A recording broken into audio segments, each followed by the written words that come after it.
Namaskar. Very good morning to all of you. And now we are in the second day of this national web conference on delivering teletherapy services. And this program is going to be a landmark and it is a good example of collaborative effort by the National Institute for the Empowerment of Persons with Visual Disabilities, IAP, Indian Association of Physiotherapists, and Isha Indian uh, Speech and Hearing Association. And we are privileged to having CRE status of this program by the Rehabilitation Council of India, a statutory body under the Ministry of Social Justice and Empowerment, Government of India. Now we are in the second day, and the opening of the day is scheduled with the poster presentation session 2, and this session is being coordinated by Pradeep Pahwa sir, very energetic and dynamic professional in the field. And I request Pradeep Pahwa sir to just overtake this session and conduct this session. Thank you, sir. Please join us. Thank you so much, Pankaj sir. Very nice coordination by you and team. Good morning, everybody. Good morning, all the NIPD family, all the family members, EIC family members, and the technical team of the NIPD. Once again, I am extremely overwhelmed to get the opportunity to welcome you all, our dignitaries, the key speaker persons, and our participants as well as our speaker. Yesterday, we had lots of interaction sessions of the papers and the posters. We got much of the literature reviews, systematic reviews, and we came to know about the various concepts of the telephysiotherapy. We came across the tele-occupational therapy. We came across the tele-speech therapy. And continuing with that, on the second day of the presentation, which is for the group second poster presentation for our presentation, I again welcome you all. Today's chairperson, Dr. Neeraj, with us, Dr. Shiv with us, and key speaker Dr. Aman with us. We are much having privilege to welcome you all, sir. Dr. Neeraj is presently working as the head of department as well as the professor at Shri Guru Ram Raya University, Dehradun. Sir is heading the institution under the kitty of sir. Sir has many paper presentations, more than 35 paper presentations sir has already given, and lots of platform presentation under the kitty of sir. Sir has got received awards of the Best Physio Excellence Award in 2015 from the All India Institute of Medical Science. We all welcome you, Dr. Neeraj sir, on the second day of this poster presentation.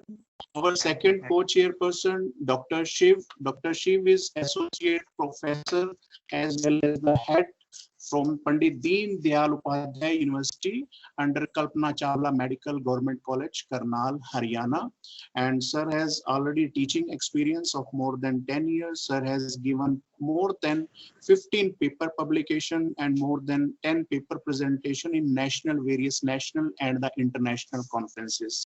Under the kitty of Dr. Shiv sir, sir has got the various awards, and under the kitty of sir, sir has given various teaching techniques to various students, PG students, and the UG students. We welcome you, sir, all NIPD family. Again, on the second day of occasion, we welcome you, sir. And now I welcome you all the key presenters of the day along with our key speaker, Dr. Amandeep Singh. Yesterday he was with us, and today we are again overwhelmed to hear his nice voice, sir. Dr. Amandeep Singh. Dr. Amandeep Singh is basically the principal as well as the head of department and the professor at the University Institute of Allied Health Sciences, Chandigarh University. Under the kitty of sir has given many paper and the poster presentation and got so many awards and the achievements. Sir has got the significant contribution award for physiotherapy and the rehabilitation healthcare by All India Institute of Medical Health Sciences, New Delhi in 2016. Sir has got the most innovative physiotherapy college of the Punjab award from the Time Global Education Excellence in 2016. Sir has got the significant contribution award in the field of physiotherapy by Indian Association of the Physiotherapists. Sir has chaired many scientific sessions and many paper poster in a various national and the international conferences. Sir has given lots of publications, lots of the books. So again, all NPD family welcome you, Dr. Amandeep sir. Today again, we want to hear your voice for the limited time. Sir, we welcome you, sir. Please come and share your experience, sir. Thank you very much, Dr. Pradeep. Very good morning to all the dignitaries present. Good morning, Dr. Neeraj. Good morning, Dr. Shiv. A pleasant morning here today, and I'm really I have been given another chance to discuss this concept of tele-rehabilitation with you all. Thank you very much, Dr. Pradeep, and it is indeed a wonderful initiative and very wonderful work being done at your end, sir. Because like online has been the mainstay at today's time, right? So it is being very well executed at your end, sir. My topic is about tele-rehabilitation, new normal of physiotherapy. I must say, this concept is true essence of Digital India initiative by our Honorable Prime Minister Shri Narendra Modi ji. His vision that one can't make available thousands of medical specialists or school teachers to the remotest corners of the country, but one can make their services available through broadband at multi-service centers in every village. Now, the concept of telemedicine or tele-rehabilitation is not new. It has been well defined by the World Health Organization. It is as the delivery of healthcare services where distance is a critical factor, like where there is no need for the person to visit the doctor physically, but it could be done on the virtual mode also by all health professionals using information communication technologies for the exchange of valid information for diagnosis, treatment and prevention of disease, injuries, research, evaluation and everything. About the tele-rehabilitation or e-rehabilitation is a delivery of rehabilitation services over telecommunication networks and the internet, as the today's conference is going on, allows patient to interact with providers, healthcare service providers remotely, and can be used to assess the patients as well as to deliver the physiotherapy services to the patient. And as I've already told you कि जो भी आजकल जैसे various online platforms है, Zoom है, Google Meet, there's Microsoft Teams. So it is again using these online platforms. There is improved access to medical services that would often not be consistently available, like in rural areas, जहाँ पे medical services are very much affected. वहाँ पे भी the services could be provided, and includes a growing variety of application and services using two-way video, emails, smartphones, like we are doing now. It is like it is becoming a part and parcel of today's world, these all applications, right? The role of allied health professionals, particularly the physiotherapist, was highly appreciated by all during this phase of pandemic, including the World Health Organization, जिसने खुद बहुत तारीफ करी physiotherapy और physiotherapy services की during this phase of pandemic. But during this phase of pandemic, the rehabilitation or non-essential medical services have almost come to a halt. So tele-rehabilitation services has been used with variable results and viewpoint, and the increase in patients' problem made the physiotherapist think and inculcate more innovation to the concept of tele-rehabilitation. Features, if I talk about features, you can, as I have already told you, we can connect to any remote area, and these days there is investment of healthcare services to the information technology. So a new term called as health information technology has come up.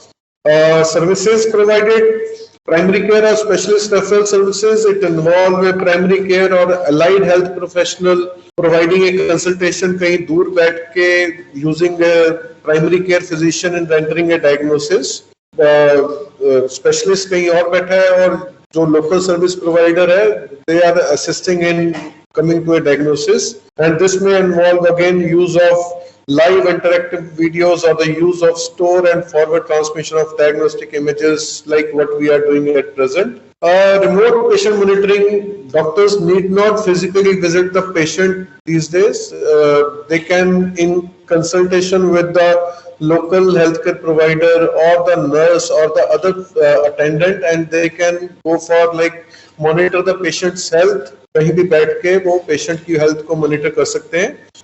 Then empowerment of chronic patients with less mobility, जिनकी mobility कम हो गई है, उन patients को guidance could be provided to maintain their health and moreover to identify early symptoms and respond promptly to exacerbations of their illness. उनके symptoms को दूर बैठ के ही मॉनिटर किया जा सकता है, कोई भी खतरे वाला साइन हो तो ताकि टाइमली इंटरवेंशन दी जा सके. And above all it is empowering the medical education because there were less number of patients for medical, like teaching the students, so it is like it has empowered medical education also, so that the persons can become a good medical professional, right? Benefits, as I've already told you, improved access is there, like it assess where the patient cannot visit the medical service provider, they can like improved access could be there, and it has been proved that it is cost effective because the patient को physically वहाँ पे doctor के पास नहीं जाना, उसका time भी बच रहा है, उसके आने जाने का खर्चा भी बच रहा है, and it has become proved to be cost effective also. So improved quality is there, as studies have consistently shown that the quality of healthcare service providers delivered via telemedicine are as good as given in person, right? And in some specialties like in mental health, telemedicine has proved to be quite a superior product with better outcomes and patient satisfaction. And it has become a patient's preference also, like where the patient's health is not that much good that patient can go physically. In that case, it is like patient's preference has been there, like to go for this tele consultation. And it has like proved very beneficial during this phase of COVID pandemic. And these telemedicine services has been of great, played a great role in disaster management because जो healthcare providers की team है, जो medical specialist की team है, उनका on site पहुंचना मुश्किल है. जो local healthcare providers हैं, they can come like interact with them and provide their services. And above all, in home healthcare, the patients, particularly elderly who are homebound, who are suffering from some chronic illness, they can be monitored and given advice accordingly to the, so that patient's health could be monitored and they can be like given good consultation. And it has empowered the relationship medicine because there is one-on-one consultation is there, and patients have like felt that their problems have been addressed to a greater extent in using this telemedicine. And we at Chandigarh University has also taken initiative to teach our students this concept of tele-rehabilitation. So in this thing, we have like faculties are holding small discussion rounds during their classroom because online teaching is going on for our students, to discuss the importance. They have, like we are discussing the importance of tele-rehabilitation medicine in physiotherapy, how it could be used. And along with it, we have organized tele-rehabilitation competition for every semester students, so that they can like, we are like giving them cases and patient, like we are asking for the probable diagnosis and the treatment plan, and students are asked to demonstrate the techniques. And our students of both undergraduate and postgraduate are enthusiastically participating in these competitions. Like these are the few glimpses of these students doing the various techniques. Now, taking into consideration the lockdown of all non-essential health services during the last 16 months, tele-rehabilitation has become actually the new normal of rehabilitation services or physiotherapy services in particular. And efforts need to be put to formulate more innovation so as to make this tele-rehabilitation services more beneficial for our patients. Thank you very much. Thank you, doctor. Thank you, Thank you, Ji. Dr. Raman sir. Thank you very much. Wonderful, delightful words from your side regarding the rehabilitation, the new normal of physiotherapy. Not only the physiotherapy, you have considered the every aspect of the tele in sense of the education, the special education, in terms of the health, in terms of the various modes of the tele rehabilitation, synchronous mode, asynchronous mode in remote areas where the patient cannot come to the clinics or the rehabilitation centers. The tele could be the better and the effective mode of the treatment for them. And for the education purpose, as in the COVID phase, we are seeing the loads of the students from their home, loads of the patients from their home are getting the online services through this tele. So wonderful, nice words. Thank you, Dr. Amandeep sir. Thank you Thank you, sir. for Pleasure. giving your presence to NIPD family. Whole NIPD family is thankful for your presence, sir. Thank you so Thank much. you very much, sir. Thank you. Now we are entering in our session, group session, the poster session for all the presenters. I think all are ready. With permission of chair, Dr. Neeraj, with permission of co-chair, Dr. Shiv. Now I would like to call our first presenter, poster presenter, Dr. Princey Shah. Dr. Princey Shah. The title is The Awareness, Possible Barriers and Willingness to Use Tele-Rehabilitation During and After COVID-19 Pandemic Among Physiotherapy Students. Dr. Princey Shah. So the topic of my today's presentation is awareness, possible barriers and willingness to use tele-rehabilitation during and after COVID-19 pandemic among the physiotherapy students. So as we all know, the COVID-19 has challenged healthcare in many ways. So as we discussed, an alternative such as tele-rehabilitation should be considered to limit the possible spread of the virus through limiting the direct contact with the patient. So I conducted a study to investigate the awareness, possible barriers and willingness to use tele-rehabilitation during and after COVID-19 pandemic among the physiotherapy students. So the area of my study was Physiotherapy Colleges of Ahmedabad with a study duration of 10 days. It was a cross-sectional study. The total 175 physiotherapy students were included who were pursuing the bachelor's and master's of physiotherapy. The sampling technique used was a convenient sampling with the inclusion criteria of participants whose age is greater than 80 and students who are pursuing bachelor's and master's of physiotherapy. Whereas students who are not willing to participate and students who are out of Gujarat were excluded from the study. Moving forward to results, out of 172 participants, the 3 participants were excluded because they were from out of Gujarat. 81.4% participants were from Ahmedabad. So, and the mean age of participants was 21.8 years, with 14% female and 16.86% male participants. So moving forward to awareness, 48.2% and 47.6% of participants had average and high awareness respectively, and only 4% of participants had low awareness about tele-rehabilitation.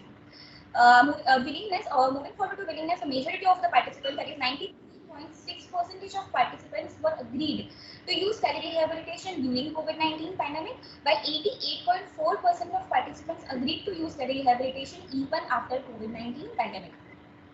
Majority of the participants considered the unavailability of adequate equipment, lack of hospital and technical support, lack of patient and therapist privacy, lack of hands-on intervention, lack of perceived clinical effectiveness, technically challenged staff, poor network coverage, and technically challenged patients are possible barriers to implementation of tele-rehabilitation.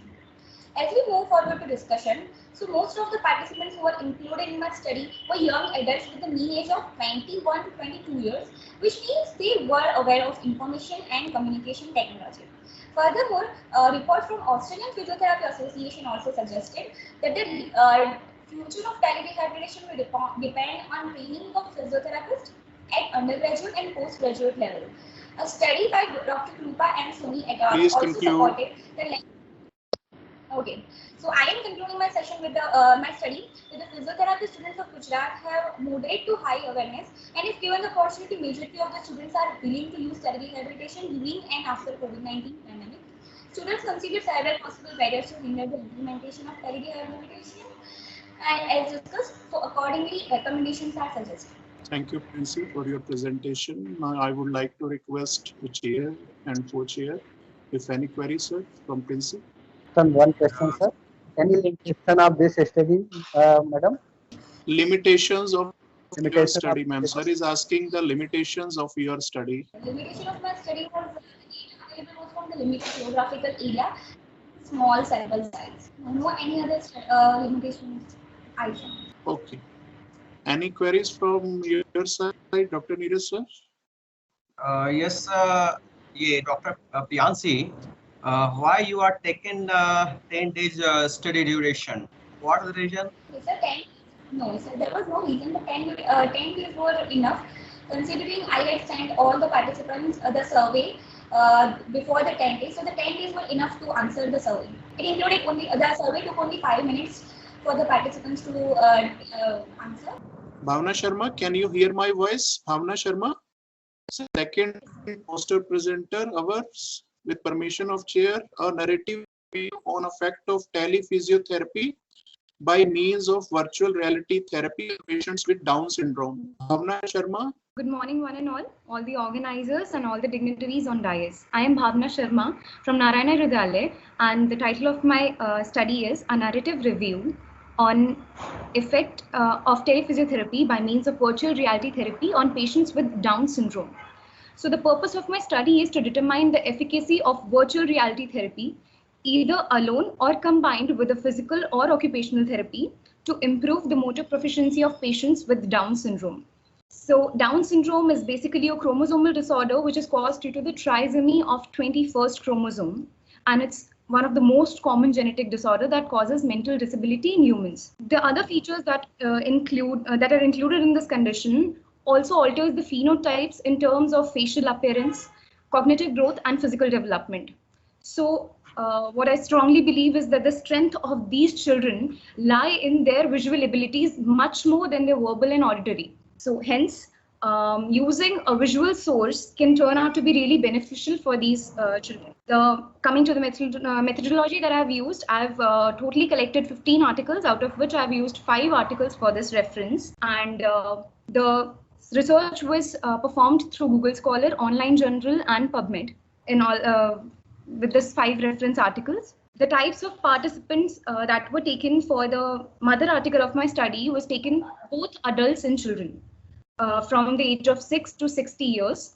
Why I have taken VRT, that means virtual reality therapy, because we have enormous uses of virtual reality therapy in the medical field. That includes a reduced surgical time, reduced errors, reduced training cost, improved accuracy. It motivates and entertains the patient.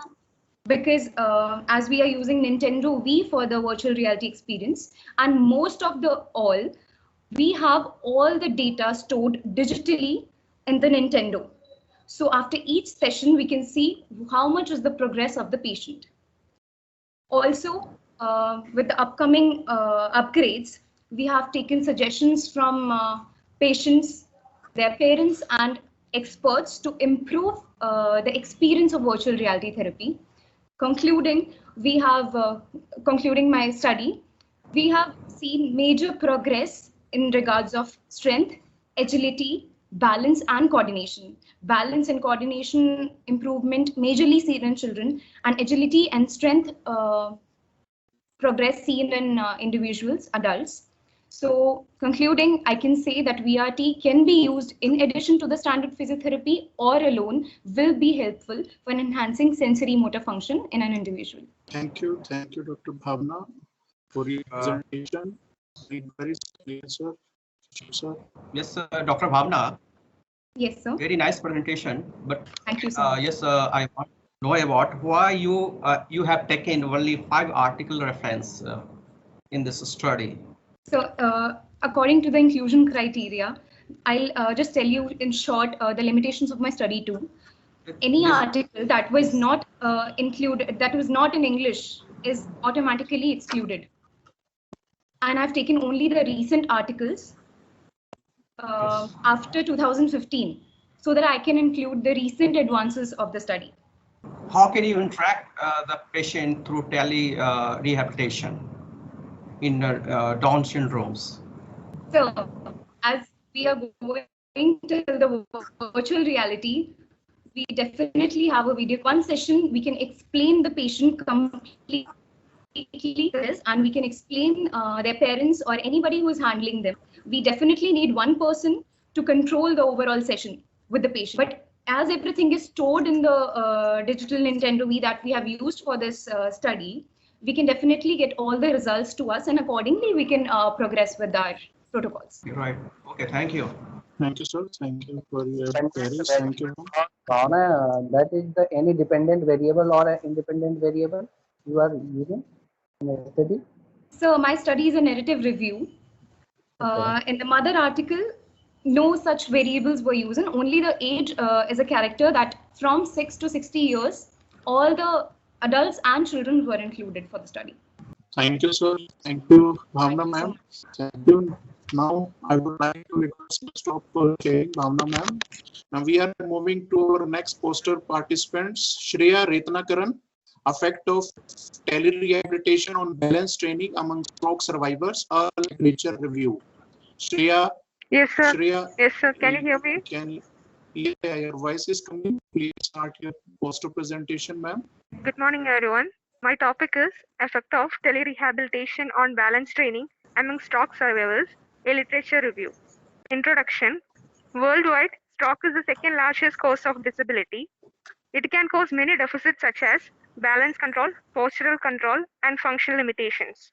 Among them, balance control has been one of the important issues in stroke population rehabilitation since ever.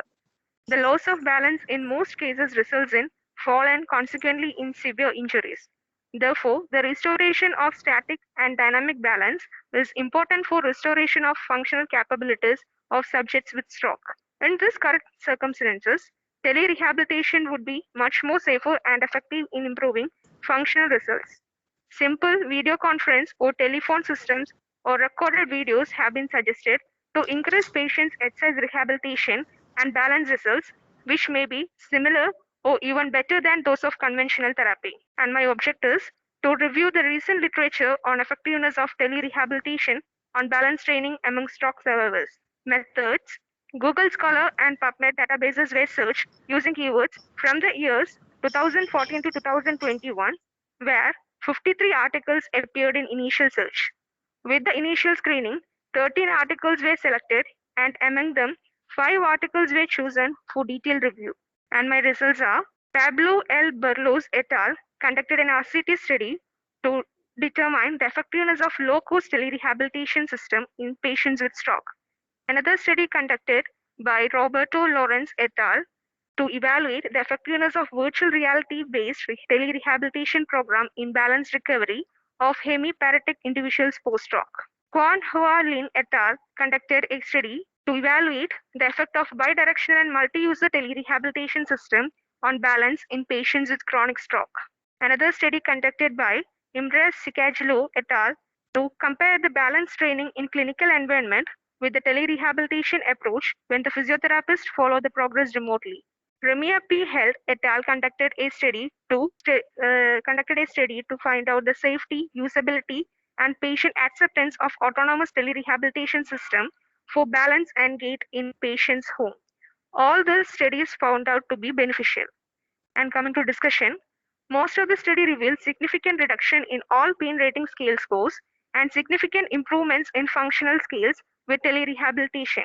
However, some studies showed significant differences in favor of in-person rehabilitation, though both groups improvement in all parameters. Few clinicians believe telerehabilitation is an effective as face-to-face rehabilitation. And my conclusion is telerehabilitation is an effective technique in improving balance control, postural control, and functional capability among stroke patients. Thank you, sir.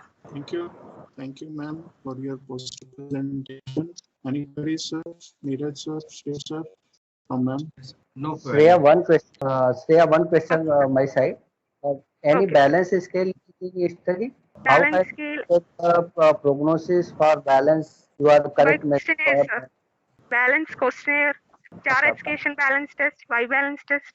okay. Prognosis criteria for balance scale criteria. Sir? Yes, sir. Prognosis Yeah, criteria for by doing balance. this test by telerehabilitation through telerehabilitation, we can understand the prognosis. Thank you. Thank you. Thank you, sir. Thank you, Shreya. Thank you. Now, with permission of chair, I would like to request our next poster presenter, Vidhi Gandhi. The title is The Correlation Between Increased Smartphone Addiction and Neck Disability Among College Students During Online Education in Corona Pandemic. Good morning, one and all. My title is on comparison of rate pressure product and 6-minute walk distance between hypertensive and normotensive individuals. Introduction. As a major risk factor for cardiovascular and renal morbidity and mortality, hypertension is one of the leading contributors to global disease burden. Using the current definition of hypertension, it is being present when BP is more than 140 by 90 mmHg. This projection is based primarily on strong association of increasing age with the increase in blood pressure, particularly the systolic blood pressure. Age-related increase in systolic blood pressure, the heart rate at rest, are expected to impair the cardiovascular functions, and this impairment could be observed as an increasing on resting myocardial oxygen demand. So it has been observed that rate pressure product considered as the best indirect method to measure myocardial oxygen consumption. On the other hand, 6-minute walk distance, it is a simple, safe, low-cost, valid, and reliable alternative tool to evaluate fitness at levels corresponding to the efforts commonly performed in daily life activities. Need of the study is to know the myocardial oxygen demand and myocardial oxygen consumption among hypertensive and normotensive individuals by comparing rate pressure product between hypertensive and normotensives. To compare the fitness level by measuring 6-minute walk distance between hypertensive and normotensive individuals, so regular fitness training can be added to the routine lifestyle among those who are having low fitness levels. These are the methods and materials. My inclusion and exclusion criteria are the age criteria was 40 to 70 years, gender male and female, previously diagnosed hypertension by the physician, and normotensive individuals. In exclusion criteria is persons below 40 years or above 70 years, person who is not able to perform 6-minute walk test due to any orthopedic, cardiopulmonary, psychological or neurological condition. The procedure was subjects who voluntarily wanted to participate in the study. They were invited after screening for inclusion and exclusion criteria. 72 subjects were included, among them hypertensives in group A and normotensives in group B. For RPP, the resting blood pressure and heart rate was measured by an automated blood pressure monitor. After 15 minutes of supine rest, it was measured, and the formula for RPP to calculate is heart rate into systolic blood pressure, which is a good predictor for myocardial oxygen demand, and that was calculated. While for 6-minute walk distance, 6-minute walk test was performed according to the ATS guidelines, and at the end, the RPP and 6-minute walk distance was compared between the group A and group B. So this is the result showing the mean values of RPP between group A and B and the mean values of 6-minute walk distance between group A and B. In conclusion, the result was found to be as, sir, I just wanted to say that the value of RPP among group A was higher as compared to group B, whereas the 6-minute walk distance was higher in group B as compared to group A, but it was not that significant as compared to RPP. So result of this study indicated a higher rate pressure product in the hypertensives, and this is which can be concluded that hypertensives experience a large hemodynamic stress as compared to the normotensives even at rest, and that was a significant conclusion. Whereas there was no significant difference found between the 6-minute walk distance between the hypertensives and normotensives. Hence, regular fitness training can be added to both the groups and encouraged to enlarge their physical activity and improve their aerobic fitness regardless of their age and gender. These all are my references. Thank you. Thank you, ma'am. Any queries from your side, sir? Chair, sir, co-chair, sir. Target heart rate 50 years. Any idea? Carnot Wentz formula according to targeting heart rate, resting heart rate for above the 50 years old person. Yes, but sir, actually I didn't give any intervention for that, but it can be considered from 40 to 60%. Any query, sir, from your side? Just I want to know about why you taken in inclusion criteria age 40 to 70, and you exclude below 40 to 70. What is the reason behind it? Yes, sir. I must tell one of my limitation was this only. I wanted to take in the elderly individuals, but due to this COVID crisis, I won't be able to get enough of population. I took 72 amount of sample size. So if I could have taken of above 60 or above 50 for 50 to 70, I wouldn't get enough of population for my study. So I took it as 40 to 70. Then what is your limitation of study? Sir, the age gap that I took in my criteria itself, 40 to 70, I took a big age difference. Okay, thank you. Welcome, Thank you, ma'am. Thank you, sir. Thank you, sir. Thank you, Neeraj, sir. Now our next poster presenter Vyas Mansi Mahesh Kumar. Vyas Mansi Mahesh Kumar, comparison of respiratory status, mental health and fatigue level among traffic police and petrol pump workers. Can you hear my voice? Yes. Vyas Mansi? Yes, Yes, I can please hear come you. and present your poster, ma'am, with permission of chair. Please share your screen and come. Good morning, all of you. My title is Comparison of Respiratory Status, Mental Health and Fatigue Level Among Traffic Police and Petrol Pump Workers.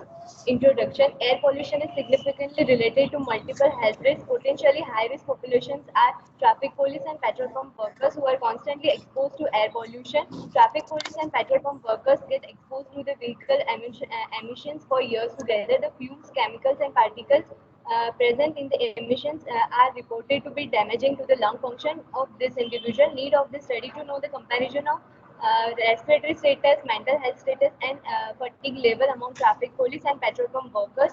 Method and materials. Study is an observational study. Sampling technique, purposive sampling. Study setting Ahmedabad. Sample size 64, 32 in each group. Duration of study 3 months. Inclusion criteria. Age 25 to 65 year, gender both more than 5 years of experience. Then in exclusion criteria, gross pulmonary disease, anatomical deformity of chest or spine, any infective lung disease. Statistical analysis. The statistical analysis was done using SPSS 16. Man-Whitney test was used to compare SGRQ, St. George Respiratory Questionnaire, DAS 21 and FSS between groups. Result, it shows the histogram showing a comparison of mean value of SGRQ, FSS and DAS 21. And these are the outcome: SGRQ, FSS and DAS 21. This p value, u value and significance level. There is a SGRQ and DAS 21 is not non-significant. Only FSS is significant. Discussion in present study: 50% were traffic police and 50% were petrol pump workers. There was no significant difference found in SGRQ and DAS 21, but significant difference was found in FSS between two groups. Koyu, Chen et al. Concluded that occupational exposure to dust, smoke and fumes in comparison with the general population, firefighters and traffic police reported poor respiratory quality of life. Smoking further deteriorated their respiratory health. Satyanath Reddy, Kordilal et al. Concluded that acute exposure to polluted environment result in an alteration of pulmonary functions in petrol pump workers. Conclusion of this study is FSS is higher in traffic police than the petrol pump workers due to higher value of ASIN in traffic police, but no difference was found in respiratory status and mental health status between two groups. And these are the references. Thank you. Thank you, Mansi. Any queries, chair sir, co-chair sir? Yes, Mansi, very good presentation. First, I want to know about how can you select the sample size? What is the criteria for sample selection in your study? Okay, sir, first of all, I select the two groups in that one are traffic police In and your slide, second are yes. In your slide, Yes. just you have selected 64 people, right? How? yes, sir. How can you Yes, sir. select? What is the criteria for sample selection? Yes, sir. There is the inclusion criteria that is age between 25 to 65 years, and gender is both. I take male and female both, and there is a more than 5 years of experience I've taken on this sample size, and excluded gross pulmonary disease, anatomical deformity of chest or spine, or any infective lung disease, which is there is any congenital disease or which I excluded. Thank you. Thank you, Dr. Neeraj. Thank you. Thank you. Now I would like to invite our next poster presenter, Vidhi Gandhi. Yes, sir. Good morning, everyone. My name is Vidhi Gandhi. My topic title is Correlation between increased smartphone addiction and neck disability among college students during online education in Corona pandemic. Now, introduction. During Corona pandemic, many countries are suggesting various level of containing in order to prevent the spread of coronavirus. With these worries, school and universities are closing down and moving abruptly to online platform and remote education. A smartphone is one of the most popular devices among adolescents. Advancement in a smartphone model, including portable media players, compact digital cameras, access to emails, GPS navigation units, and educational applications like Zoom meeting, Google Meet, Skype, and many more others contribute to the frequent use and addiction of smartphones. Along with the rise in smartphone use, the potential risk of a musculoskeletal problem have been reported. Most smartphone tasks require use of to stare sharply downward or to hold their arms out. Please. My methodology, my study type is observational study. Population is a college student of Ahmedabad. Sample size is 145 Gujarat students. Study duration is 1 month. Outcome measures is a smartphone addiction scale short version, neck disability index, and NPRS, which is a numerical pain rating scale. My inclusion criteria is normal, healthy, young college students, smartphone users, both gender, male and female. Online education during corona pandemic from last 6 months or more by mobile. 15 to 25 age of a group. Exclusion criteria is any physical or mental health problem, any congenital disease, any systemic disease, any orthopedic, neurological or cardiovascular disease, subject who use laptop or a desktop during online education. Procedure, ethical clearance was taken from the institutional ethics committee, consent taken from Google form. Subject was screened for inclusion and exclusion criteria, explained the detail about the procedure need of the study, and NDI, which is a neck disability index. So my conclusion is the study was concluded that a majority of a case using smartphone for 7 hours and above, and there was a significant correlation between smartphone usage and neck disability. This finding highlighted the need to increase the awareness of a negative impact on the prolonged use of smartphone on your. So there is a highly significant of smartphone addiction and neck disability index. Thank you, sir. And here is my reference. Okay. Thank you, Vidhi. Thank you very much. Any queries, chair sir, co-chair sir? Okay. Thank you, sir. Thank you very much. Thank you, co-chair sir.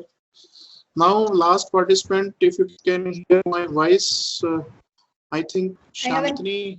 Good morning, everyone. First of all, I would like to thank the committee members for accepting our poster, and I'm going to present on the topic tele-based rehabilitation services for various stakeholders. So, as we all know that the rapid spread of COVID virus made all the professionals to adopt remote technology to deliver their services in online platform.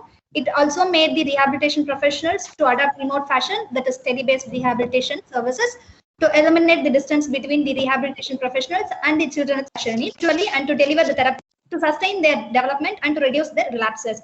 Our objective for the study are to find the effectiveness of tele-based rehabilitation services in sustaining the development, and also to know the satisfactory level of the rehabilitation professionals and the parents of children with special needs. So we have used descriptive research. Our research is descriptive research in nature, and we have totally 50 samples, and out of 50, 25 were rehabilitation professionals from various departments of NIPMD, and the other were parents of children with special needs who are all availing services at our institute. Non-probability sampling design is used in the study, and in that we used a convenience sampling method, and the data were collected using interview method. Our limitations are the sample size is limited because the sample is collected within the institute and it is time consuming. The study focused on multiple disabilities, so we can never be sure they elsewhere. Yes. Parents, as we know, it's from rating from strongly agree, neutral, disagree, and perspective of the parents of children specialists as well as the rehabilitation professionals have questions like whether they are satisfied towards the technology or the online platform which they are using for availing and providing services, and satisfactory level as well as the effectiveness of tele-based rehabilitation services.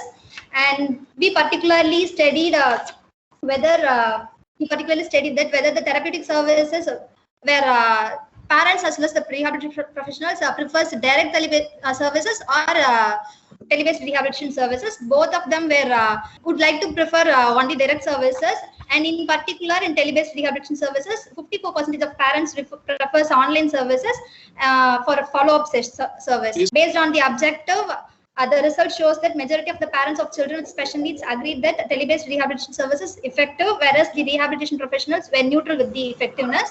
And when it comes to the satisfactory level, majority of the parents were neutral and the rehabilitation professionals were not satisfied. More and in the time of uncertainty like COVID-19 or any other crisis, tele-based rehabilitation service is found to be useful to sustain the progress of children with special needs with the available resources. Though both the Please conclude yourself. parents and rehabilitation professionals prefers direct services, tele-based rehabilitation services considered to be a good fit for providing therapies. And our suggestions are standard protocols can be developed for handling the crisis situation. Plan of action can be carried out on the need basis, and therapies can be prioritized instead of overloading the child by giving all the therapies at a time. And other technologies like mobile apps can also be developed to provide services. With this note, I would like to conclude by extending my heartfelt gratitude to Sri Nachiketa Rao, Director of NIPMD, for allowing us to present and other committee members for providing us this opportunity. Thank you. Open for questions. Now I request Chair for queries from your side, sir, for Shantini. Any queries, Chair, sir, co-chairs from Shantini? Nice presentation. Thank you, sir. Okay. Thank you, Shantini. Thank you, Chair, sir. Thank you, co-chair, sir. There is no more poster in the row, so we are concluding our poster session of the day. We have missed one or two posters by Vivek and Kavya, rest all presented. And this is of end of our poster session second day. I would like to thank our key speaker of the day, Dr. Amandeep Singh, Dr. Neeraj sir, and Dr. Shiv sir for their valuable presence, and the whole NIPD family technical team for supporting us. Any remarks by chair sir, co-chair sir, if you want to give any remarks, sir? Dr. Neeraj. Yes. Thank you so much, Pradeep. First of all, I want to say many congratulations for wonder and fabulous National Way Conference on delivering teletherapy service. First of all, I would like to thank Director NIE BW Dehradun, Dr. Himanshu sir. He gave the opportunity as a chairperson. Thanks to all. Thank you so much, all of you. Thank you, Dr. Neeraj. Any remarks from your side, co-chair sir, with permission of chair sir? Dr. Shiv sir. Thank you so much, sir, Pradeep sir, and the director sir and team. I want to say congratulations to whole team. Last 2 days you are working hard work. So thank you so much, sir. Thank you so much again. Thank you, Shiv sir. Thank you, Neeraj sir, for giving us a valuable time, wonderful time, and for your delightful, motivating words for our presenters, speakers. And for the tele, I want to say that please accept the teles, make it in a real manner, and come with for the patient as well as for our teachers as well as for all the educators. I would like to thank our respected director, Director Manshudhal sir, Dr. Parvez sir, the whole team coordinator, the EIC team, Taru madam, Muhammad Ehsan sir, and rest all the members of NIPD family. Heartfelt thanks, the key speakers, the participants, and the presenters. Very much thankful from our side. Thank you, sir. Thank you, Pankaj sir, for giving me the opportunity. I am very much overwhelmed and sorry for that. I have taken your time, extra time for your 10 minutes. Thank you, Pankaj sir. Thank you. Thank you so much, sir. Pradeep Pahwa sir was a very, I think, a main pillar of this 2-day National Web Conference program, and I'm much thankful to sir. And time is not issue. The presentation or the poster presentation are wonderful, and I'm much sure that within 1 week, these all posters which has been presented in this platform will be available at the conference site and the website of the NIPVD, and we will do needful for making available at our conference site, and they can it will be available for general public. And I want to again thank you, Pradeep Pahwa sir. And now this is time to move forward for the technical session 4 and technical session 5.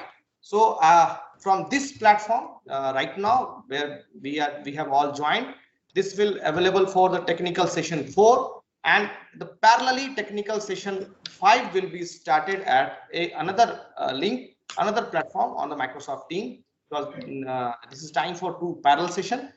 So for technical session 4, I want to just hand over this technical session 4 to Vijay Gupta sir from CRC Gorakhpur. He plays a critical role and a comprehensive important role in organizing this event. And now I handing over this technical session 4 to Vijay Gupta sir. Please sir. Thank you so much sir. Thank you for your kind words. Now we will move for further technical session 4, which is based on the impact of neurophysiotherapy on disability. Now I would like to invite our colleagues, Mr. Ravi Kumar. Sir, hand over the mic and proceed further. Okay, good morning to you all lipid family, all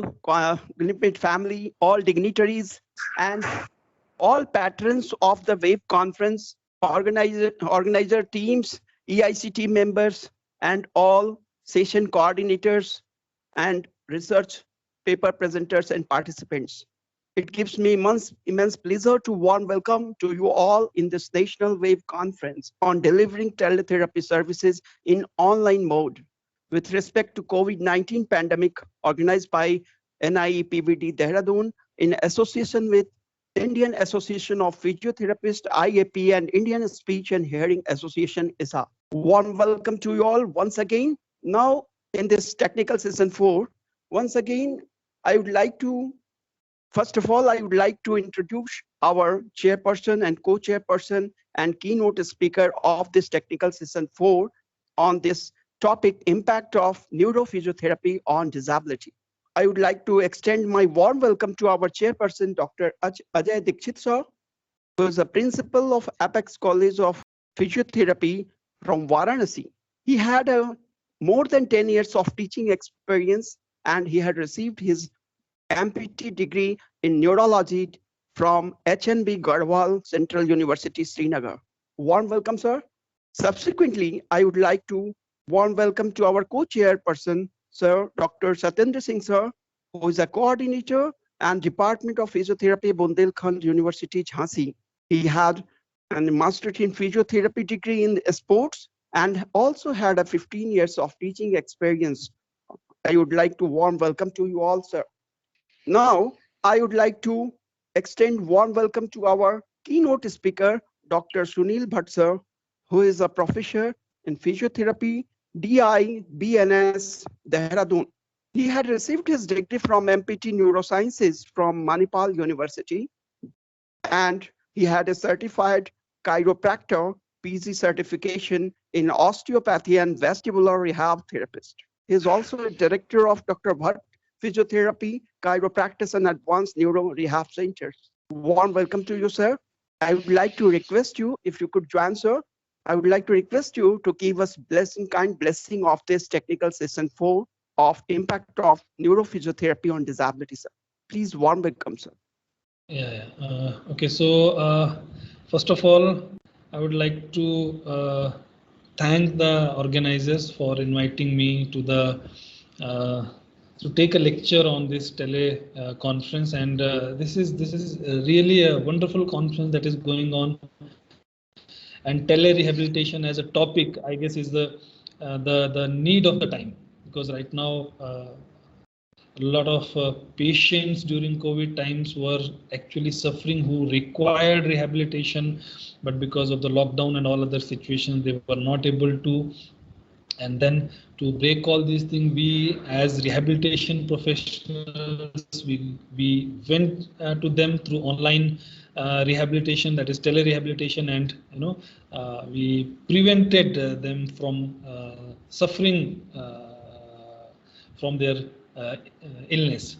So thank you again. Before I start my topic,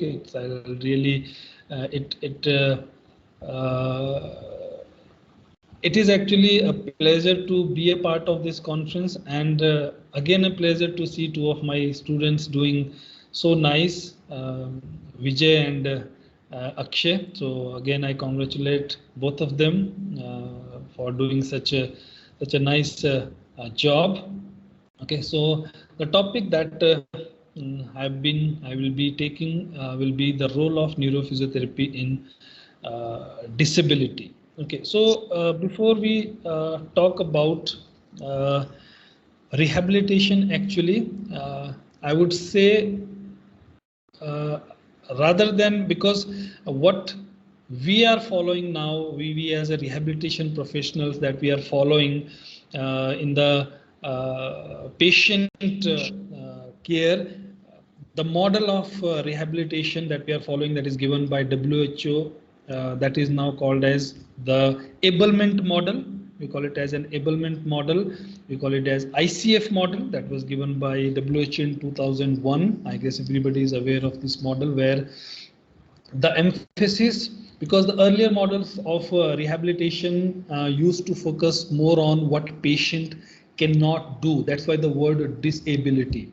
Okay, so we all know that we are using more often now, we are using the word differently abled, not disabled, but differently abled persons. So that model of ICF, which clearly says that instead of focusing on what patient cannot do, we have to at the same time equally focus on what patient can do, because it's the abilities of the patient, okay, which will be combined together with the disabilities, will be giving much better results in patient's rehabilitation. Because earlier we used to focus, okay, this patient cannot move his hand, so focus on moving his hand. Okay, now the focus is, okay, this patient cannot move his hand, but he can use his wrist as extension to grasp things. So when use a wrist extensor to go for grasping. So that is an ability combined with disability to get a better result in the patient. So that, I think the ICF model also says that you have to talk about, you have to see that what are the problems that patient is having, at the same time what patient can do. So these both things we'll have to see in the patient. Second thing is, what exactly is a rehabilitation? Is rehabilitation just limited to treating a patient in an inpatient setup or outpatient setup? Is that just rehabilitation? Is it just institution based? Is it just community based? I guess no. It's not just training the patient in the inpatient. Okay, patient can walk now, or patient can do his day-to-day activities. That's not just sufficient. Okay, I remember we had many years back, we had a spinal cord injury patient who had a complete cord injury, and we rehabilitated the patient. That was the time many years back when we were training the patient in an inpatient setup during my PGs. That was a cervical cord injury patient whom we made to rehabilitated in around 5-6 months so that he can do his day-to-day activities. He can transfer himself. He can at least use some of his hand function and can do activities. And he was able to transfer himself. He was able to move in and out of the bed. He was able to with some assistance. We discharged the patient with that much of abilities. So we discharged the patient with that much of abilities, but once that patient went back to the home, we sent the patient, discharged him, and he went back to the home. After 3 months or 4 months, we got a call from the patient's home that now patient is again bedridden, he cannot move. We visited patient's home and we saw that his condition was really bad, and after 2-3 months of that period, patient could not survive, he died. So where we were making mistake, where we made mistake, did we rehabilitate that patient completely? The answer is no, we could not. We just rehabilitated the patient in the inpatient setup. Okay, what about his home environment? We did not see whether patient was able to move in and out of his home. We did not see. We provided him a wheelchair, but did not see whether patient was was able to use that wheelchair in his house, or how was the road around his house, whether he was able to do that. Okay, we did not see the doors of his house, how they were. We did not see how he will be earning. It's not just patient is independent day-to-day activity that is sufficient. See, everybody want to be an adult, male or female. The rehabilitation, the ultimate rehabilitation for them is to be independent in day-to-day activities, as well as to earn for his family. the vocational rehabilitation, that is again also very much important. The environment where patient is living, where the patient is patient will be living, whether it is his home setup or whether it is his job setup, whether patient will be able to do the same job after rehabilitation or not. A patient had a stroke, whether after stroke, after rehabilitation, patient will be able to go back to his job or not. Okay, if he's not able to go, whether we can think of something else for the patient. So rehabilitation, I believe, start from the day patient has a disease and till patient is independent in his activities, ADLs, as well as for his environment and for his vocation. He is able to earn for his family. He's not no more a burden for anyone, whether financially, whether physically, whether socially, whether environment wise. Okay, that's why the role of environment. So as a neuro rehabilitation professionals, our role is not just limited to making the patient walk. Our role is to make patient go beyond that, go beyond the traditional neuro rehabilitation in the community, in the hospital or outpatient setup. Go to the community. That's where the actual rehabilitation will matter to patient, because that's where patient has to stay throughout his life. Okay, so as a neuro rehabilitation, what is the role of neurophysiotherapy in disability does not stop just to inpatient or outpatient. It goes beyond that. Not just giving treatment at home. That is not the home-based physiotherapy is not what I'm talking about. I'm talking about the community-based physiotherapy. So community may we have environment of the patient, we have patient's job, we have patient's society, patient's community, everything. So that is again one thing that everybody should include if we have to really fight with disability, because making patient independent in his day-to-day activities is not sufficient. We'll have to make him abled, whether differently abled, but able for his society. That's what is the actual role of neurophysiotherapy in disability. Okay, now that is one part. That is one part where I'm talking about how we can expand the role of neuro rehab in disability. The first thing I talked about: do not think patient as a disabled person. Think patient as a differently abled patient. Think patient as a person who cannot do some activities, but can do many other activities. Think like that. That is one thing we can improve in ourselves to give better physiotherapy or rehabilitation to patients. Second thing is go beyond institutional based, go beyond community based, OPD based. Okay, go to community. Think about patient's job, think about patient's earning, think about patient being independent physically, socially, mentally, financially. That's what is the ultimate goal of neuro rehabilitation for a differently abled, I will say. Achieve what actually we want to do patiently. I'm not going to talk about the various techniques that we are using in the patient and all those things.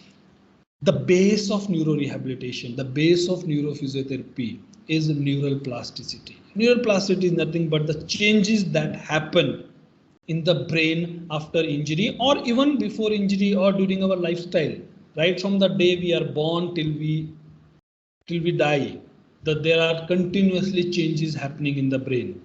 Okay, of course, her time पे जो changes है वो अलग अलग होंगे, हर time पे जो हर as में जो है वो चेंजेस अलग अलग होंगे, but there are changes that happens. We do learn everything. So the learning process जो हम सीख रहे हैं रोज, that is what is causing change in our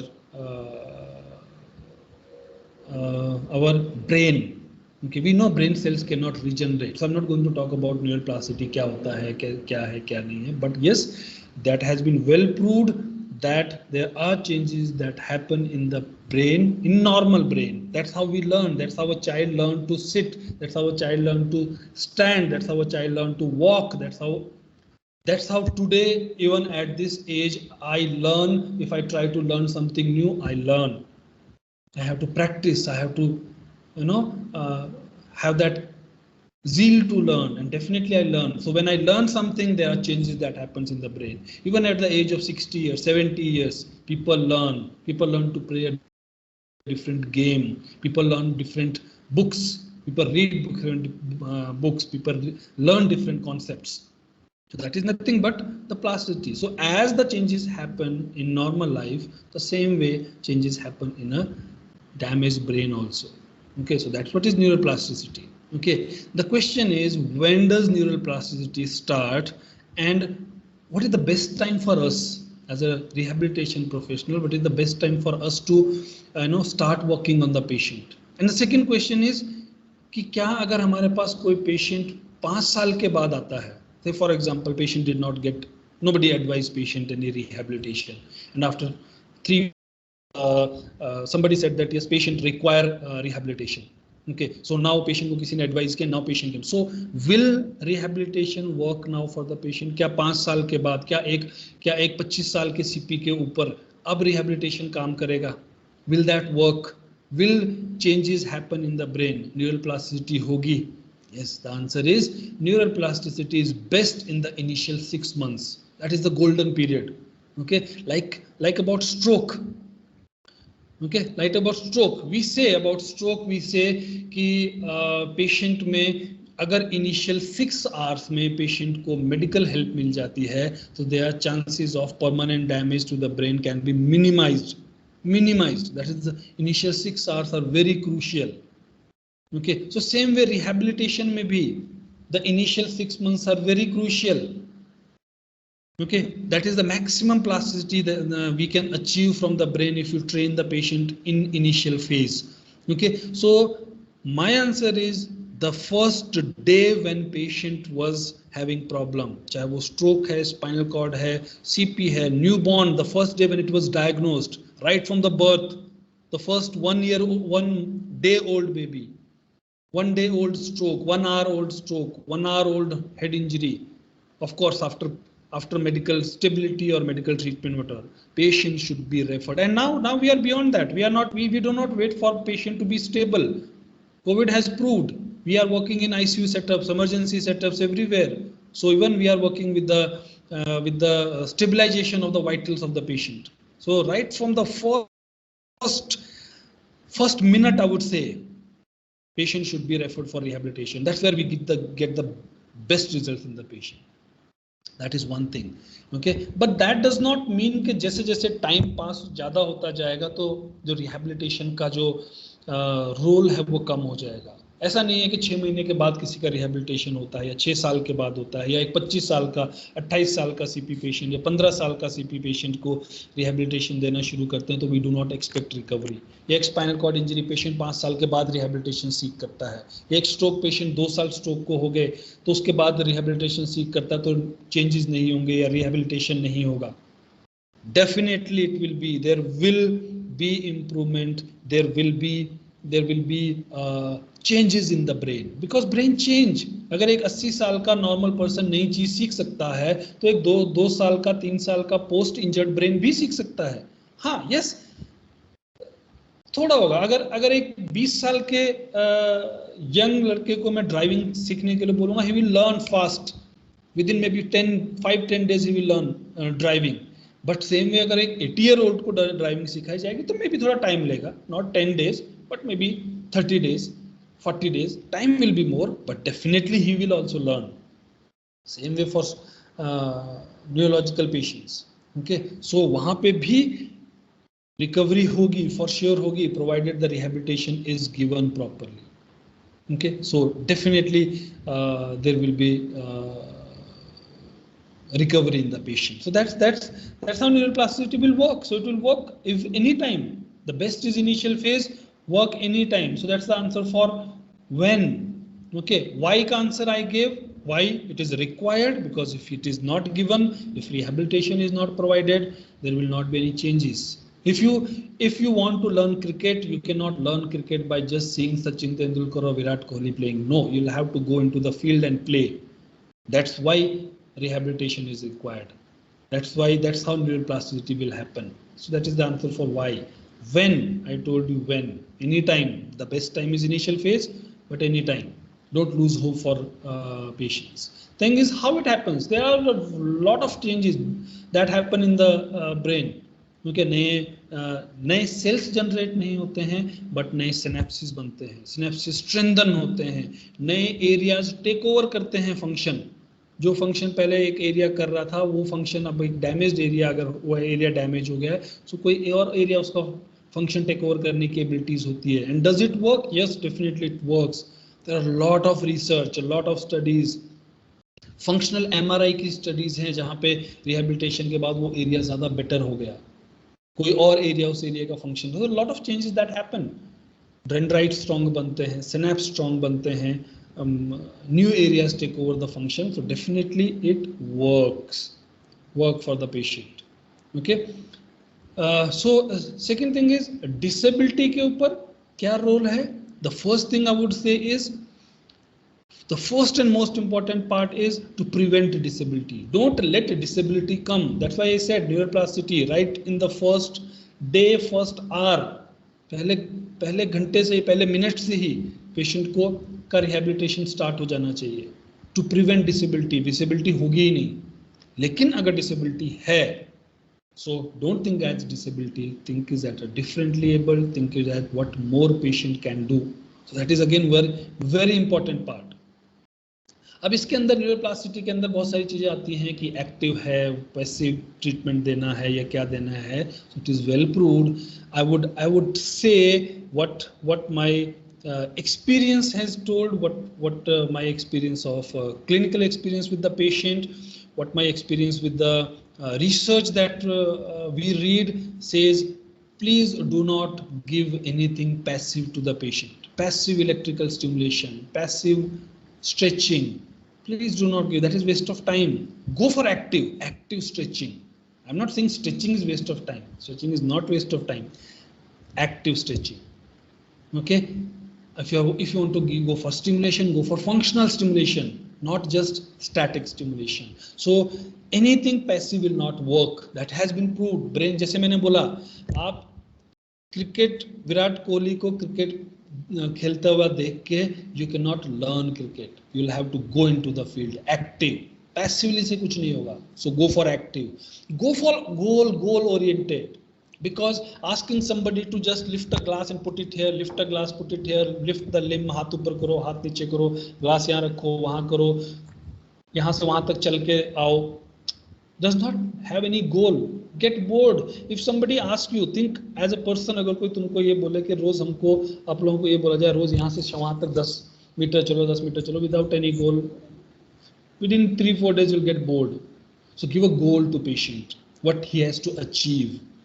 Instead of lifting the glass from here to there, ask him to drink water, ask him to drink tea, ask him to comb his hair, ask him to kick a ball, ask him to cross a hurdle to walk. So goal directed. That will work well with patients. That is interesting to the brain, to the patient. That's how we get results. Function based, yes, of course. Function based important है. Function based important हर rehabilitation में है. It should be have function, because brain understand function. जो चीज functional नहीं है brain के लिए, brain को किसी मतलब की नहीं है. But when it is functional, when it is achieving something, definitely the patient will recover well, the brain will recover well. Okay, next thing is, the very important part is, instead of going for achieving muscle strength, achieving muscle flexibility, go for controlling the muscle. Okay, instead of reducing spasticity. Okay, ये सोच के कि मैं stretching से या किसी तरीके से स्पास्टिसिटी कम कर लूँ, instead of going for working on reducing the spasticity, work on brain controlling that spasticity. Instead of going for strengthening, go for muscle control, because when it comes to control, there are various systems that are involved, various areas of brain that are involved: musculoskeletal, visual, auditory, tactile, proprioceptive, cortical area, sensory area. Everything is involved in that. Okay, so that should be the core of rehabilitation, working on muscle control, working not actually muscle control, motor control, because motor control involves everything, all your systems. Your cardiorespiratory system works for motor control. So work for motor control, work on that aspect of the patient to, if you really want to get, good results in the patient. So that was in short about the role of neurophysiotherapy. There are various things that need to be talked about, but as we have a time limit for the lecture, I will conclude with the major aspect where we have to focus to get the best results with the patients, with the differently abled patient, with the patients who are not just disabled, but they are abled also. Okay, the question now I leave to you. What do you think? Okay, so that's all from my side to about the topic, about the lecture. So again, I'll thank all the organizing team members, chairperson, co-chairperson, and all the dignitaries here for giving me a slot to talk about what little I know about the topic. So I just tried to share it in a nutshell instead of going into much more details and boring things. So thank you again. Thank you so much, sir. Thank you so much, Dr. Sunil, sir, for your kind blessing of the technical session 4 impact of neurophysiotherapy on differently able, and how you have correlated with the differently able related with the neurophysiotherapy. Sir, I would like to request you once also to have with us to the chair as a chair for this paper presentations. So please be with us, sir. I would like to move towards the paper presentations of the technical session 4 with the permission of chairperson and co-chairperson, sir. So first, I'm moving towards one of the paper presenter, Dr. Dharmika Koyani, whose presentation is on awareness, perspective, and beliefs about virtual reality-based telerehabilitation in neurological disorders among the physiotherapists of Gujarat, a cross-sectional survey. So Dr. Dharmika Koyani, please put up your presentations and you may start your presentations. Good morning all.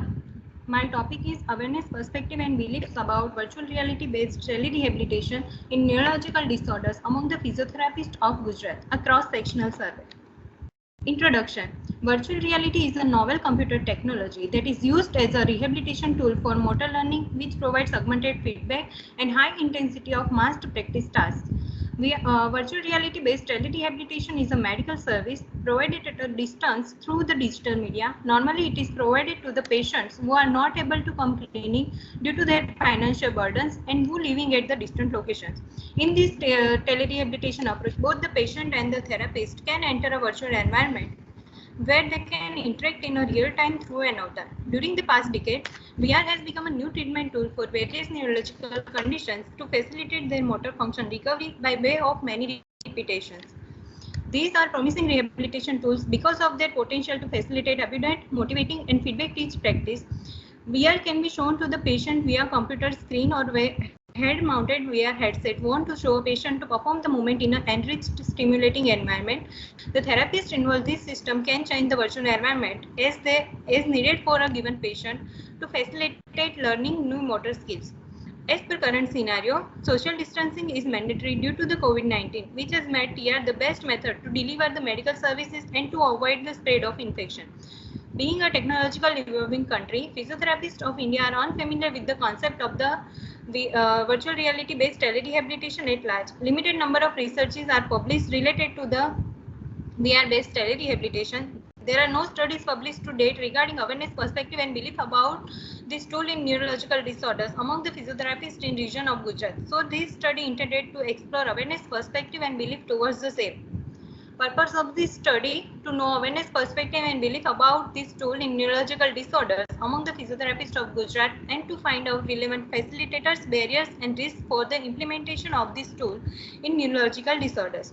Methodology, study design and procedure. A cross-sectional survey was done by using a Google Form questionnaire along with electronic consent, which was sent via mail and personal communication to the physiotherapist directly or to the head of the physiotherapy department of college and hospitals for dissemination. Data was collected after taking informed consent, which included all the information related to this survey. Participation in this survey was voluntary and participants did not receive any incentive for this participation. A convenient sampling technique was used and study duration was 10 days. A registered physiotherapist of Gujarat was invited. Responses from out of Gujarat, non-registered physiotherapists and participants who disagreed with the consent were excluded. Survey development. Survey questions were developed by taking an article as a reference and questions were verified by the expert. List of questions were framed on awareness, perspective and belief about virtual reality-based telerehabilitation in neurological conditions. A questionnaire was developed and minor editing was done based on expert opinion to improve the grammar and readability of the questions. The final questionnaire contained a survey with 31 questions in 4 domains: general information, awareness, perspective and beliefs about this tool. 5-point Likert scale was used for the responses from the participants in the domain of the perception and beliefs. Statistical analysis. Survey results were analyzed by using SPSS version 28 and then descriptive statistics were obtained. The data are presented as frequency and percentage of the responses from the participants. The mean of perception and belief was calculated based on the Likert scale. One-way ANOVA was used for the statistical analysis. Results. Out of 207 participants, 180 were included who met eligibility criteria. Out of them, 67%, n is equal to 121, physiotherapists are aware and 33% are unaware of this tool. So data analysis of aware physiotherapists was done. There were 76% female and 24% were male across the 15 districts in the Gujarat.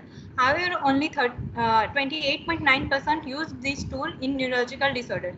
The highest number of responses was from the Ahmedabad and lowest responses was from the Dahod, Dang, Jamnagar, Kutch, Patan and Surendranagar. 91% of physiotherapists were fairly familiar with the risk and less than 50% with the indication, advantages, disadvantages and tools used for the system. It improves motor learning and quality of life. Therapists agreed that it also improves functional performance as well as cognitive function very well. More than 50% physiotherapists have a positive perception about this tool, that it motivates the patient, it is joyful for the patient, it provides better post-session feedback, provides good engagement of the patient during the session, it regulates emotional well-being, and effective time management can be obtained by using this system. However, 41.3% of physiotherapists reported that it is cost-effective and it provides better patient-therapist communication. Greater than 50% of physiotherapists believes that it is a supportive health service model and physiotherapists should start to use this system as a routine mode of health services as an alternative to the conventional approach in patients with the neurological disorders. However, they also believe that limited knowledge and technological familiarity is the most important barrier and lack of appropriate technological infrastructure for implementing this tool. One-way ANOVA showing that there is no significant difference between group comparison in any factor like working profession and qualification with the perception and belief among the aware physiotherapists, which is presented in this table.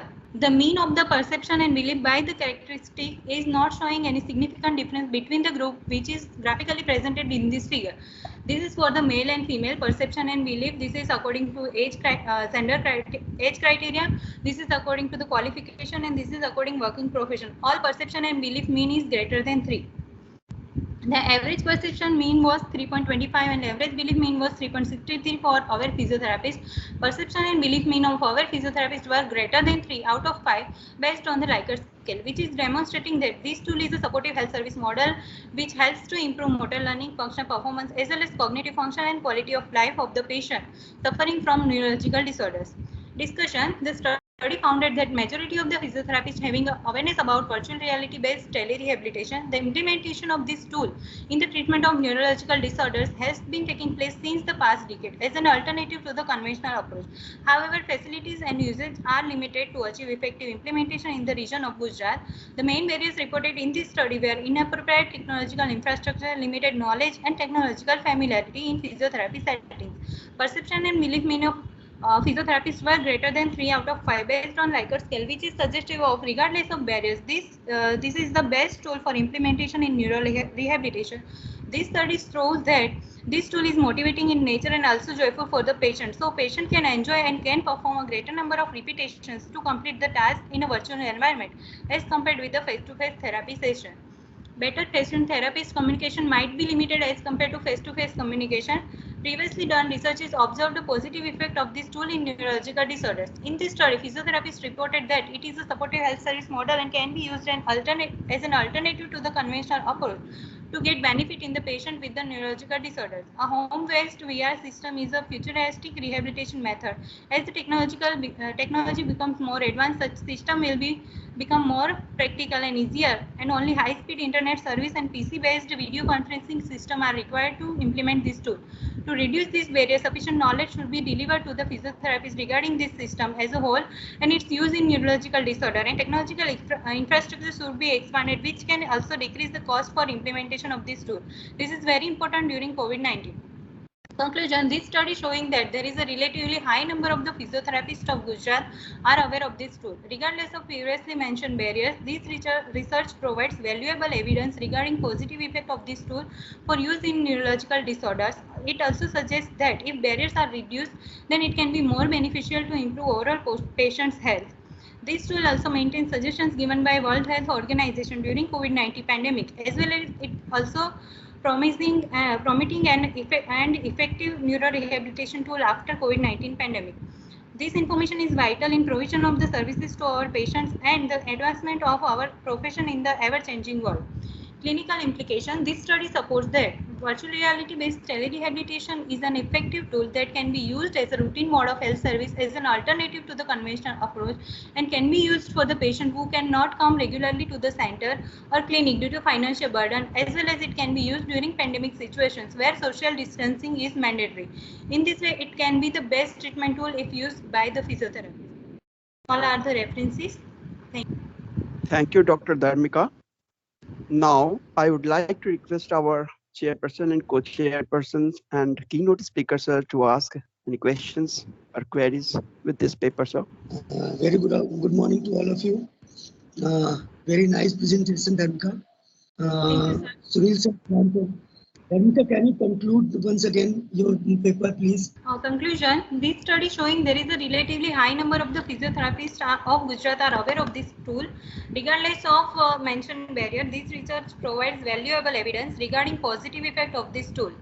It also suggests if barriers are reduced, then it can be more beneficial to improve overall patient's health. This tool also maintains suggestions given by World Health Organization during COVID-19 pandemic, as well as it is also promising an effective neurorehabilitation tool after COVID-19 pandemic. This information is vital in the provision of the services to our patients and the advancements of our profession in the ever-changing world. Dr. Dharmika, Yes, sir. Where was your setup for data collection? It was institutional based. This is conducted in the region of the Gujarat, and online Google Form questionnaire was used. Okay. Thank you so much. Nice presentation. Thank you, Dharmika. You may leave now. And now I am moving towards the second presenter, Dr. Rajkumar, and the title of his presentation is Effectiveness of Home-Based Telerehabilitation for Forward versus Backward Stepping Strategy in Ground Walking Training on Functional Mobility and Mob Balance among Spastic Diplegic Cerebral Palsy, a simple experimental study. So warm welcome, Dr. Rajkumar, and present your papers, please. Namaste. Good morning and warm welcome to all the dignitaries and research scholars. I am Dr. Rajkumar, presently working as a physiotherapist in Government Mohan Kumaramangala Medical College Hospital at Salem, Tamil Nadu. First of all, I am happy and thankful for selecting my e-paper for this national web conference, which is conducted by NIPVD in association with IAP, ISHA and RCI. Also, I am thankful to all my respective co-authors who contribute guidance in this regard. Today, I am going to present my e-paper topic on effectiveness of home-based telerehabilitations for forward versus backward stepping strategy in ground walking training on functional mobility and balance among spastic diplegic cerebral palsy, a simple experimental study. I am going to give a brief introductions about my topic, and reason behind the selection of my topic was because telerehabilitation is an emergency field as a promising services to reduce the cost of service, to retain patient independence and facilitate the communication between the healthcare professionals and the patients in a remote location. So my primary focus of physiotherapy intervention for children with CP is to improve the locomotor function and functional activities. The purpose of the study was to find out effectiveness of home-based telerehabilitations for forward stepping versus backward stepping strategy in ground walking training on functional mobility and balance among spastic diplegic cerebral palsy. So sorry for the interruption. Your slide is not moving. Just change your slide one. Now this is the video which I took during the time of interventions. So the next one is materials and methods. So in these materials and methods, it is a simple experimental study which was conducted on 24 spastic diplegic cerebral palsy who fulfill the selection criteria. The study was conducted at Telerehabilitations Unit, Physiotherapy Division, Department of Physical Medicine Rehabilitations, GMKMCH, Salem, Tamil Nadu. Prior to the study, a clear explanation was given to every subject and the parents about the procedure, and written consent was obtained from them. They were evaluated in person in the department for the beginning and the end of the 6-week study program. In my studies, the following outcome measures were used, mainly for a gross motor functional measures for the walking dimensions. And the next one is modified timed up and go test for the functional mobility and pediatric balance scale for the balance. The subjects were allocated into the two groups, group A and B, consisting of 12 subjects. They were treated with the home-based telerehabilitations for forward versus backward ground walking training for 15 to 30 minutes. For a period of 6 weeks, along with the intervention, routine conventional physiotherapy treatment was given for 6 weeks. So in these results, a PAT-T test was used to find out the statistical significance between the pre and post test values of gross motor functional measured scores and a modified timed up and go test and pediatric Berg balance scales before and after for a training for a group A and group B. In the unpaired test used to compare the statistical significance for the different outcomes, what I use for GMFM score and a modified timed up and go test and a pediatric Berg balance scales, and after training for the group A and group B. So these are all the tables and the graphs which shows for the three important outcome measures what I used. So in this statistical report states that there was statistically significant difference in post-test comparisons. The post-score values of GMFM 88 and pediatric Berg balance scale and timed up and go test score in all variables show significant results. So the next important for the discussion part. So in this discussion part, this data of the study emphasize the feasibility and suitability of home-based telerehabilitation to remotely improve the children with functional mobility and balance among spastic diplegic, which is impaired in spastic diplegic to the following things. So the loss of selective muscle control, abnormal muscle tone, relative imbalance between the muscle agonist and antagonist across joint, deficient equilibrium reaction, pattern of ambulation, which is quoted reference number 6. So according to the author Bubath, who reported these mainly for the hip extension and the knee extensions that occur during the backward walking out to break the extensor synergy of the diplegic patients and also encouraging the isolated movement of the knee to improve the neuromotor control for lower extremities, which is quoted reference number 8. So again, in the backward walking and forward walking training also activate the neural circuit that mediate central pedal generator to activate the limb muscles repetitively and produce the rhythmic movement.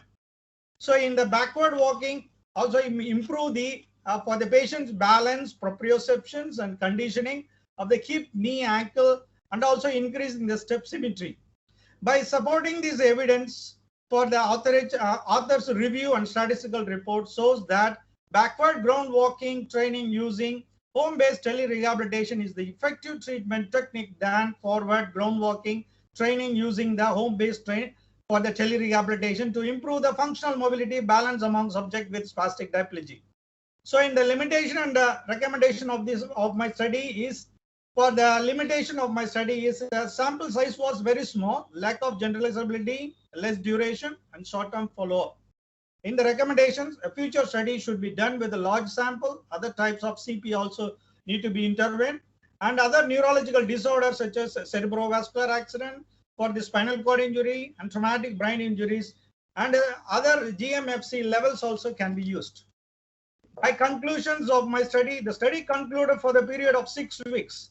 Backward stepping strategy in ground walking with a home-based telerehabilitation training program along with the routine physiotherapy treatment showed statistically significant improvement in balance and functional mobility among spastic diplegic CP compared to the forward stepping strategy in ground walking home-based telerehabilitation training program along with the routine physiotherapy treatment. So these are for the newspaper articles which was published on the June 20th, 2021, which reflects our organization given importance of telerehabilitation in these pandemic situations. And these are all the reference for my studies. And I acknowledgement and thank to my organizer for my team members and also my organization. And finally, I am thankful to organizers to given this such an opportunity. Thank you, one and all. Thank you, Dr. Rajkumar. Now I would like to request our chairperson to ask any queries or questions related with this paper. Nice position, no queries, sir. Go ahead. Okay, sir. Now I would like to request our co-chairperson, sir, to have any queries, sir. Okay, there is no query now in the session. Now I am moving forward to the third paper, Dr. B. Arun, whose paper entitled is Effect of Neuromuscular Facilitation Training in Pediatric Facial Palsy.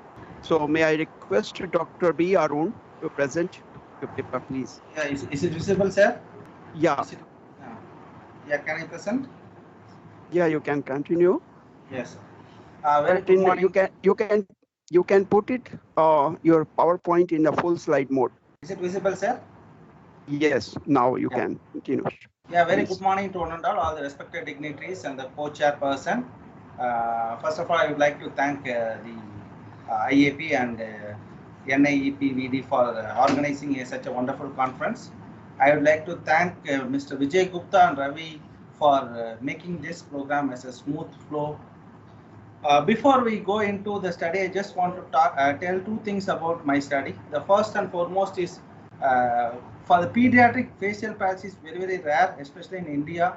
Indian scenario, it is very rare. And the second thing is why I did this study is because of we do not have any clinical guidelines for the pediatric facial palsy. So my study topic is effect of neuromuscular facilitation training in pediatric facial palsy.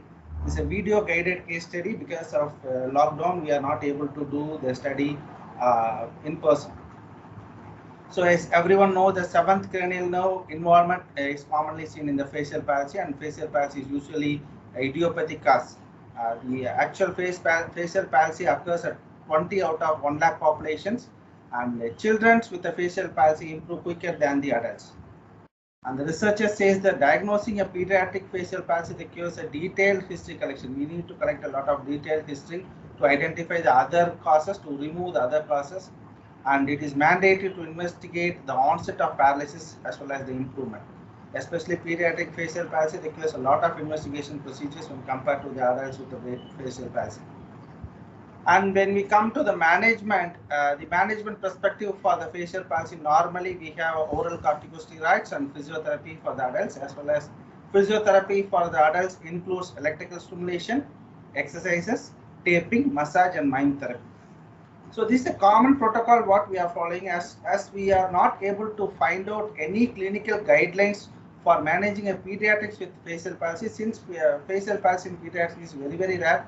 In Indian scenario especially, there are very few cases or very less number of cases are available and this time we are able to get very like 4 or 5 cases only in the hospital. So there was no appropriate clinical guidance was available for the pediatric facial palsy.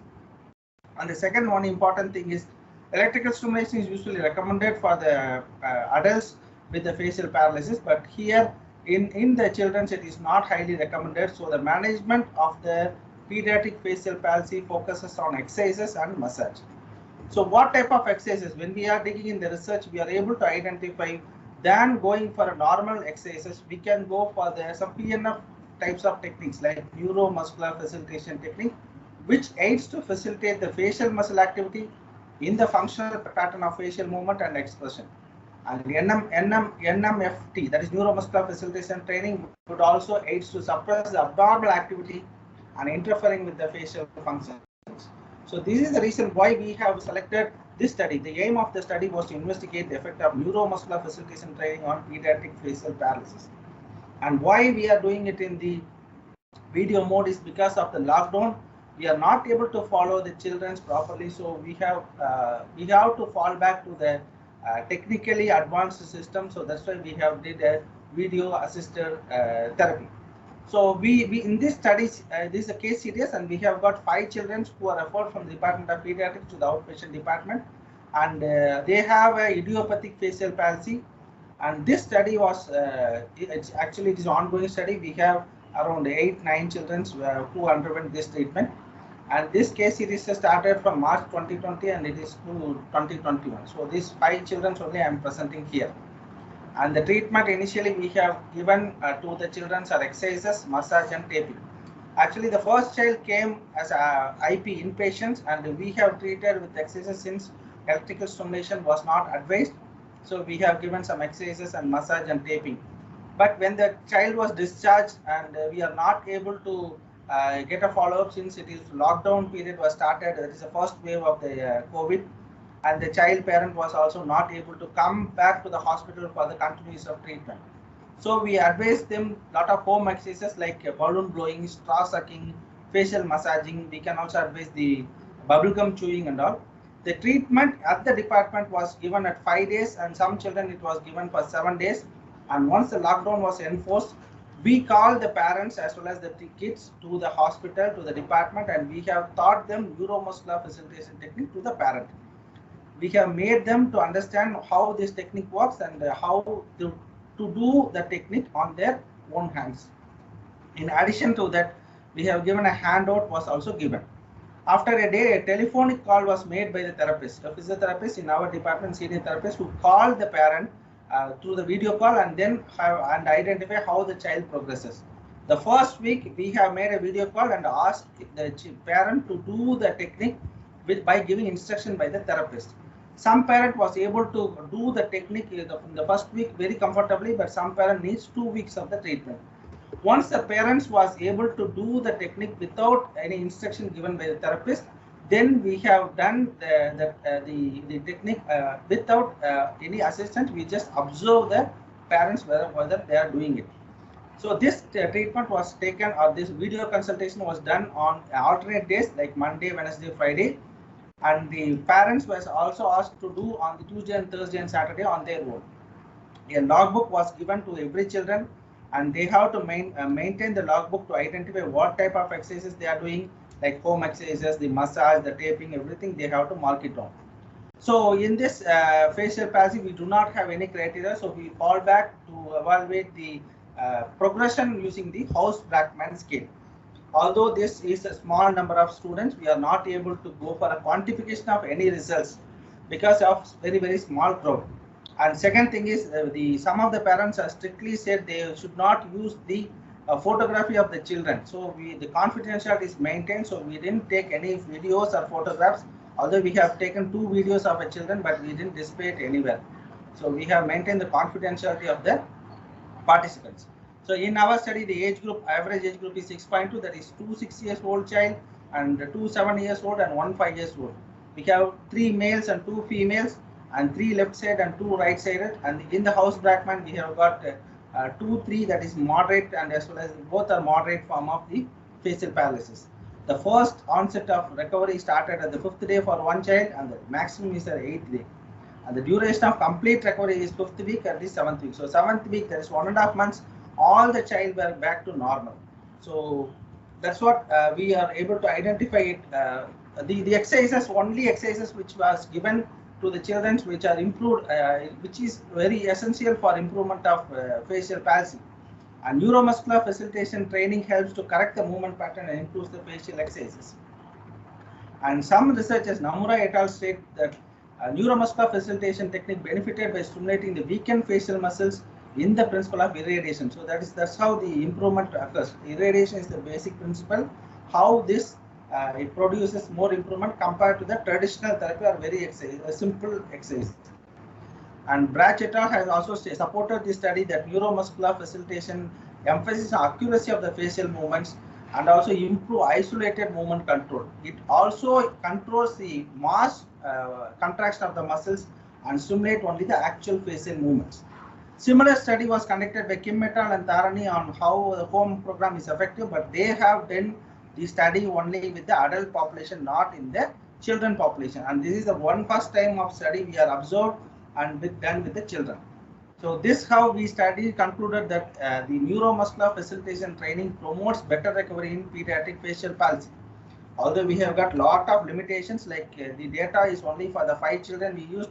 So because of small sample size, we are not able to say that this is highly valid. And in this study, as I told you, we are forced to take the neuromuscular facilitation technique, although it has got good beneficial, and there are very much less studies on the neuromuscular facilitation training. But still, we have taken that as a choice and we have applied to the patient. We have not directly applied it. It was done only by the parents. That is one of the limitations for us. Follow-up of the every children was very easy because it is only small group and only one child at a time. And the therapists also have less work and less stress because usually we'll get an outpatient of 80 to 90 patients, but because of lockdown, it was quarter of the strength, and the inpatient also very less. So the therapist has got enough amount of time to handle the children and spend lot of time with the children. And the other problem is, although we have got, apart from this 5, we have got 2-3 children extra, but because of the internet facilities, the parent doesn't have any smartphone facility. They have only simple mobile phone which with the button system. So they do not have facility, so they are not included in the study. Although we have just given exercises to them, and then we followed up when they come for the follow-up to the doctors. And what this study recommends is a larger population is needed and detailed interventions are needed. And I also advised we need a therapist hand on training this NMFT. And NMFT also should be applied to determine alone. We have to find out whether this is really effective or combined with the other forms of massage or taping is effective. We have to identify whether this is alone effective. And I would like to thank to our co-authors, Mrs. Sati Prabha and Vidya ma'am, and our hospital RMO and MS, all the parents of the children, and the team IAP and Digvijayam. And these are my references, and I thank everyone for the patient listening. Thank you, Dr. P. Arun. Thank you for your such a nice presentation. Now, I would like to request our chairperson to ask any queries or questions sessions. Please, sir.